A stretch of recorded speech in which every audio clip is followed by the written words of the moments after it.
Here to talk about it is Nathan Ingraham. He is Deputy Managing Editor of our sister brand, Engadget. Nathan, thanks for being here. So, look, Apple's HomePod was a little bit of a tough sell when it came out a couple of years ago. First off, it was highly priced compared to what else was on the market.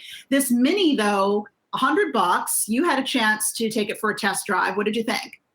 Yeah, I had a chance to take two of them for a test drive, actually. And at $100, it is a pretty good speaker, especially if you're a big Apple fan. The bottom line is that it sounds really good, and that Siri has gotten more useful over the last 2.5 years. When the original HomePod launched, it was kind of missing some key features that speakers from Amazon and Google had. And so they spent the last couple of years catching up there. Now they have, and for $100, it's a pretty compelling option. But, talk about timing. This is happening. Apple's dropping this at the same time you've got Amazon and Google coming out with their less expensive speakers. I think they're also $100. So what might be the great differentiator for consumers other than, okay, I'm part of the Apple ecosystem, so I'm going to go with the Home Mini?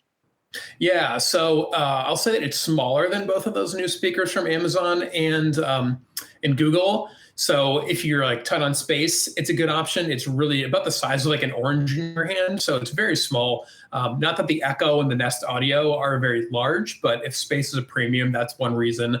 The other reason might be just if you don't want to have Alexa devices in your house. If for whatever reason, from a privacy standpoint, you look at Amazon or Google with the Google Assistant and just don't feel quite as comfortable there, Apple does make privacy kind of one of the most important things about its services. So that's definitely another reason to consider Apple speaker.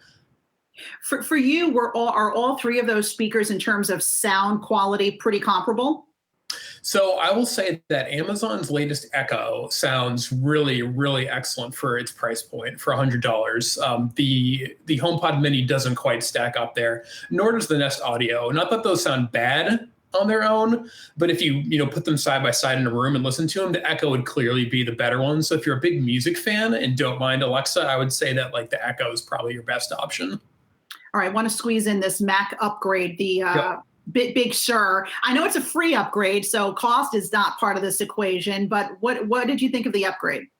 Yeah, I've been using the beta for the last 2 months or so, and there's a couple important things I think that you'd want to know about going into it. One is that the design language changed quite a bit, so it looks a little bit more like you'd see if you're just using an iPad or an iPhone, which for a lot of people, that'll be kind of a familiar update. It's nothing too dramatic, but there's lots of little touches across the OS that make it feel a little more modern and a little bit more familiar, like people who've been using the iPhone and the iPad. Another big improvement is if you use iMessage, which I think is a big driver for a lot of people on the iPhone, the experience using that on the Mac now is identical, and it's really good. You can pin conversations to the top of the list so you can find them easy. You can send message effects that people like a lot.